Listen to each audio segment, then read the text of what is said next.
This one is really an illustration of an insured that didn't think they could get much more, got us involved. And even though this wasn't like a freaking grand slam, it was a victory for the insured and for us against the insurance company that said, no, they're not going to pay any more. But we were able to get him what he needed so he could finish the project. Tell us more, Chris. Welcome. Yeah, thank you, thank you. This was an interesting one for sure. This was, this was a fire loss, and fires are always crazy. Yeah, There's a lot of always things that can interesting. happen.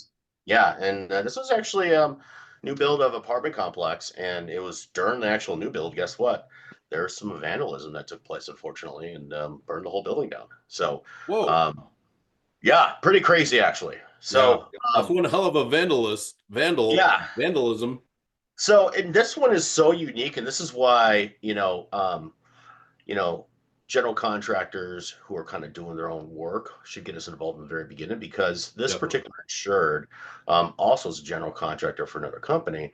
And so, there's kind of like, okay, I'm doing the work. Obviously, I'm a hired general contractor, Right. but then what does that look like to the insurance companies? And is the insurance company being fair and paying out what they should, like they would any other general contractor? Right. So, Right. so Yeah. that's what he hit a wall. Yeah. Yeah, And dude, so let me just talk about that. So the insurance company is like, wait a second, you're the insured and you own part of this GC company, which is legitimate, by the way, because I have insurance on my house, doesn't mean that I can't have a job, right? yeah. So I just happen to have a job as a GC and I'm also the insured in this situation, right?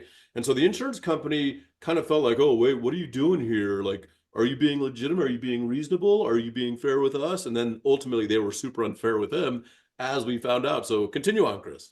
Yeah, and then it just got to a point where he kept knocking on the door. He was getting no results, and he just thought, okay, Yeah. here are the numbers.